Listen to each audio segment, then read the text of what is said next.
अस्सलामुअलैकुम बिस्मिल्लाहिर्रहमानिर्रहीम। अज़ीज़ तलबा, मैं शकील अहमद ऑनलाइन लेक्चर के साथ आपसे मुखातिब हूँ। उम्मीद करता हूँ आप सब खैरियत से होंगे।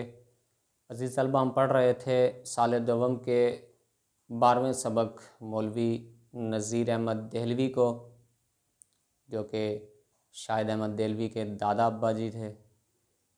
हमने मुसन्निफ़ का तारुफ़, सबक का तारुफ़ और सबक के अहम निकात पढ़ लिए थे। आज हम सबक के अहम निकात इक़्तिबासात की तशरीह के हवाले से पढ़ेंगे। जिसने पहला लेक्चर समाअत नहीं किया वो कर लें ताकि आपको फ़ायदा हो सके। नज़ीर अहमद की मुलाकात शाहिद अहमद देहलवी से।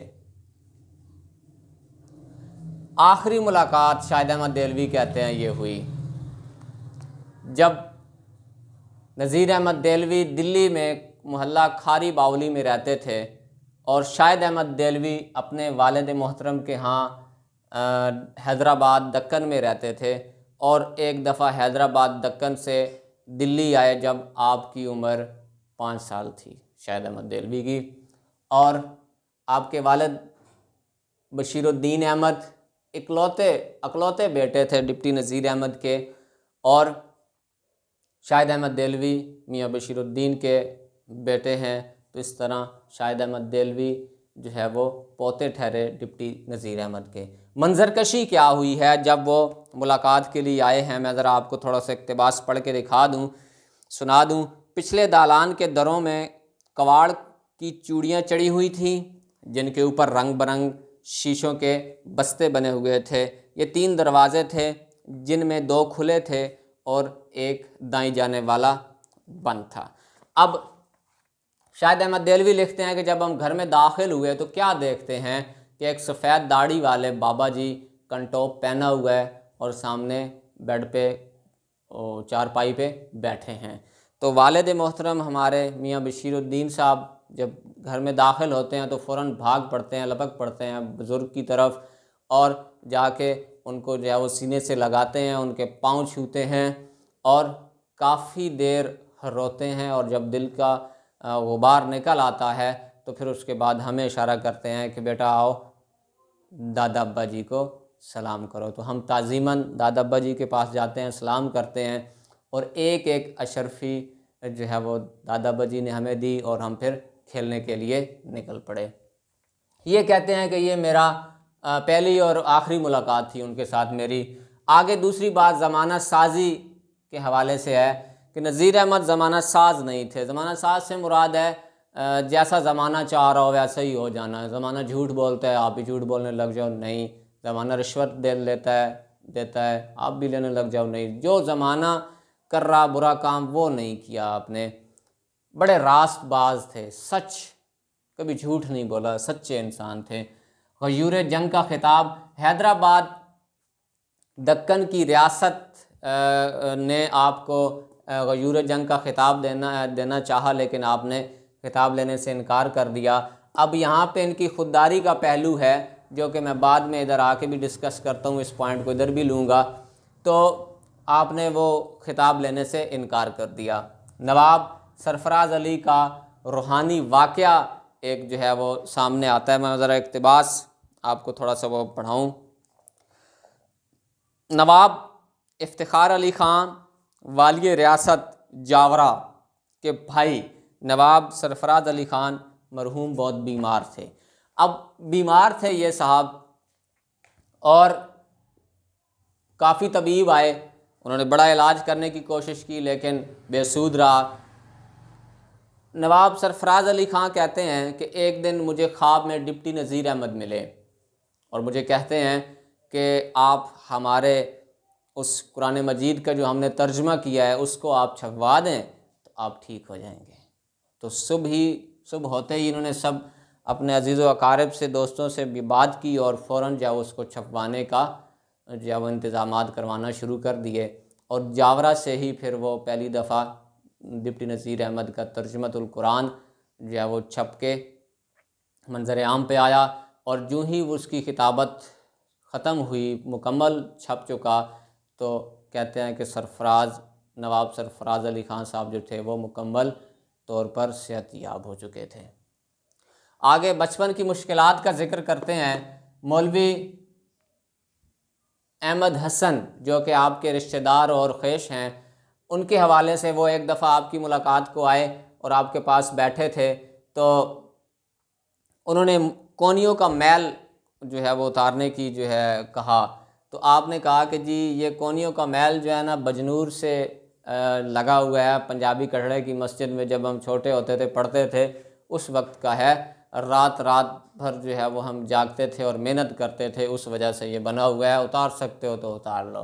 तालीमी मुश्किलात और शादी का जिक्र आता है। बचपन के मसाइब पर फ़ख्र करते हैं कि ठीक है मुश्किलात हैं तो क्या हुआ, इन्ना माल उसर युस्रन इन्ना माल उसर युस्रा, हर मुश्किल के बाद आसानी है, हर मुश्किल के बाद आसानी है। मुल्ला की बदमिजाजी का जिक्र करते हैं कि जब हम वहाँ पढ़ते थे वहाँ का मौलवी कैसा था। कहते इतना बदमिजाज था, जब हमें रात को ठंड लगती थी तो हम सफ़ों में लिपट के सोते थे, अपने ऊपर लपेट लेते थे सफ़ को, और सुबह को अगर आंख न खुलती तो जनाब मुल्ला साहब आते और एक तरफ से हमें जो है वो ठोकर लगाते, सफ़ भी बिछ जाती थी और हम भी निकल जाते थे और नींद भी ख़त्म हो जाती थी। रोटी मांग कर जो है वो लाना, पुराने दौर में मदरसों में अहतमाम नहीं होता था खाने पीने का, तो रोटी मांग के लाना पड़ती थी। तो डिप्टी नज़ीर अहमद भी कहते हैं कि हमें भी मांग के लाना पड़ी रोटी, हम भी मांग के लाते थे रोटी।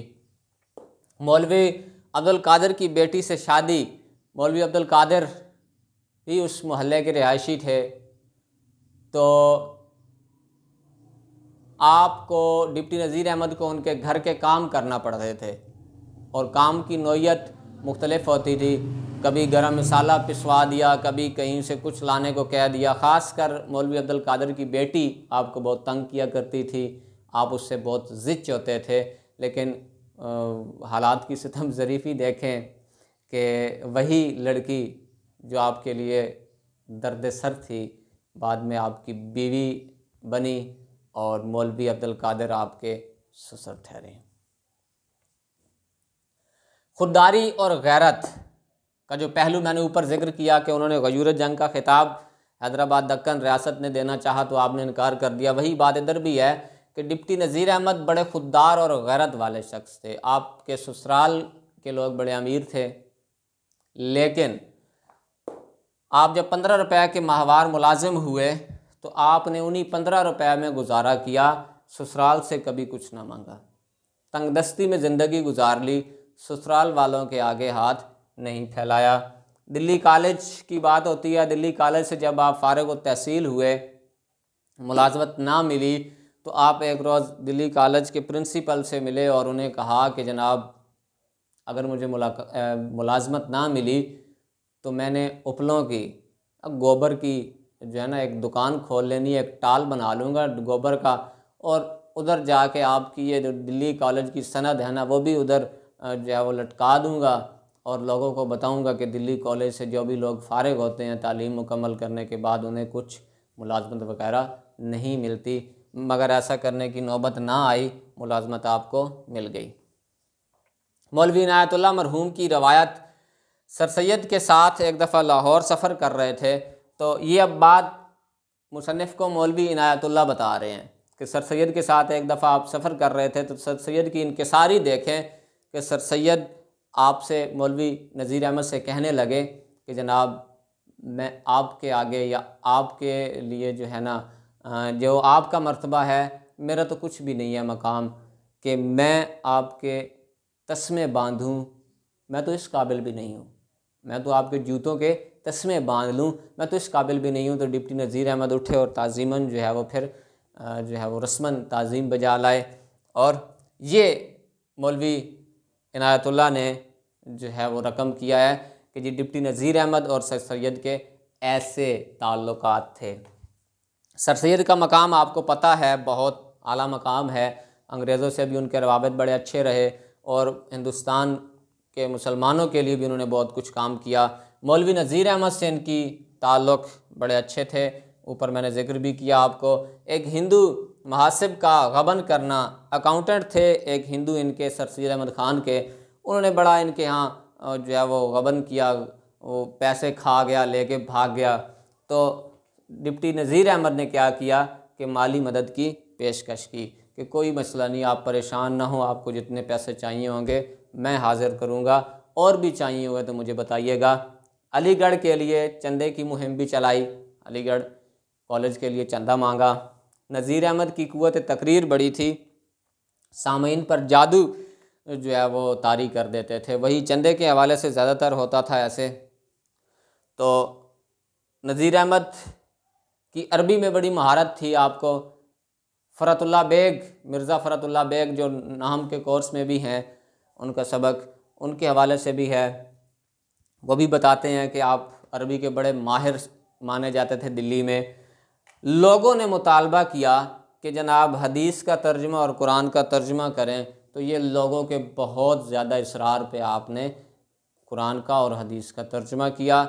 और फिर ऊपर जो मैंने आपको ज़िक्र किया था, नवाब सरफराज अली ख़ां बीमार थे और उनको ख्वाब में आप आए और आपने कहा कि वो तर्जुमा छपवा दें, तो वो जावरा से फिर वो तर्जुमा बाकायदा छप के मंजर आम पे आया। तो अज़ीज़ तलबा, दूसरे लेक्चर में हमने सबक के अहम निकात इक़्तिबासात के हवाले से, उसकी तशरीह के हवाले से पढ़े। मज़ीद इंशाअल्लाह अगले लेक्चर के साथ फिर दोबारा हाज़िर होंगे। तब तक के लिए अपना ख्याल रखें, हंसते मुस्कुराते रहें। अल्लाह हाफ़िज़।